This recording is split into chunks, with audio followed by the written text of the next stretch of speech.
Alright mga ka-tracker, welcome sa ating YouTube channel vlog. For this video, ipakita ko lang sa inyo itong solid naming unit. Brand new unit po ito na Isuzu CYZ 10-wheeler new phase 3-step yung kanyang step board. Tapos nagkabit po kami dito ng brand new Kyokoto cement mixer. Ipakita ko po sa inyo, ikutan natin. So ayan po yung unit, brand new unit po yan na Isuzu CYZ. Naglagay rin kami ng blinker. Ayan, blinker. And then ito in-install namin dito sa unit.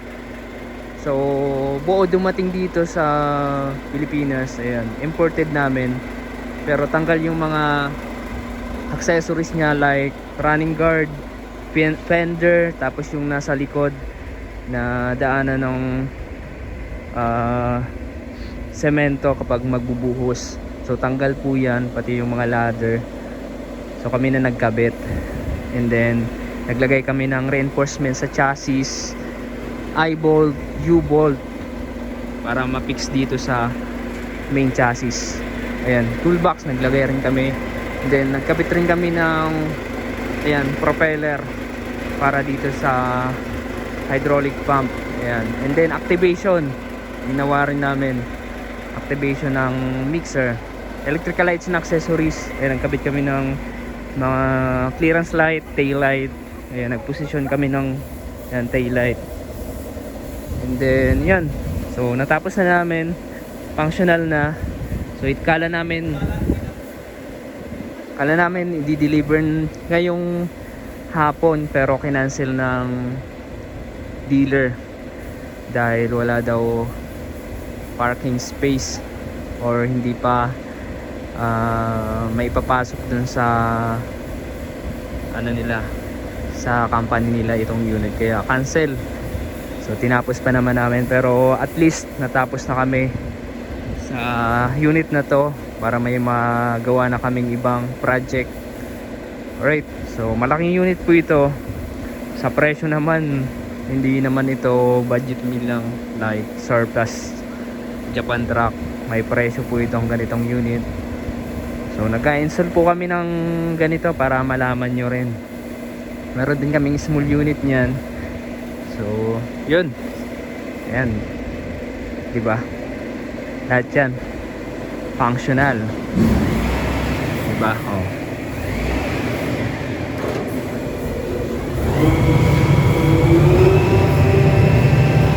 Ayan, pag magbuhos tayo, ililipat mo lang dyan sa kanan, right, ganyan, and then reverse na siya. So pabaliktad naman yung ikot, pa kanan yung ikot ng ating mixer. And then pag binaba mo, accelerate para bumilis yung ikot. Doon na magbubuhos, doon na lalabas yung semento galing sa loob, bubuhos na yan, ganyan. Ayan, may mga buhangin na lumalabas. Ayan, wala kasing laman kaya hindi pa natin makita yung pinaka talagang may bumubuhos na semento. So ganun lang, neutral, gitna, yung neutral mo lang, gitna na yan, di na iikot yung ating mixer. Tapos itong mga ano, ilaw, spotlight, fuse, so bulb ng spray gun natin kapag tapos na tayo magbuhos, kailangan linisan para hindi tumigas yung semento, mag-spray tayo.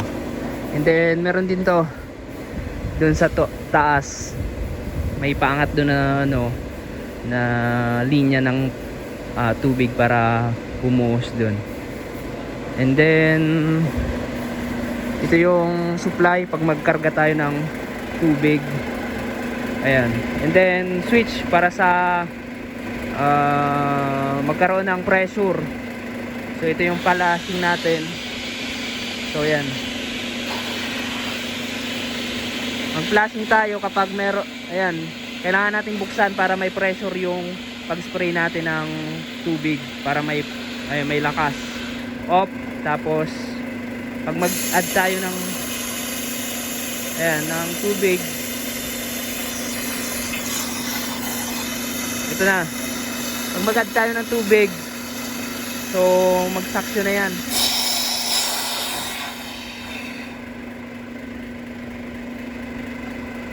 Tank decompression. So ganun lang.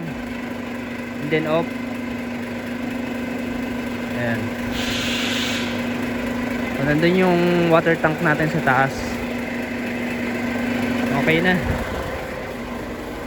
So yun mga katracker, cancel yung biyahe nito, yung deliver nito. Pero at least tapos na kami. So sa mga naghahanap po dyan ng ganitong unit, gumagawa po kami. Ayan o, malaking unit. Yun, kung nagustuhan nyo itong video na to, paki-like, share at mag-subscribe sa ating YouTube channel. Then meron din tayong FB page, kindly follow us. Yan, please follow us to our FB page. Sa mga gusto mag-inquire, kindly contact us na lang doon. Alright, so this is Trucker Moto. Maraming salamat. God bless. Bye bye.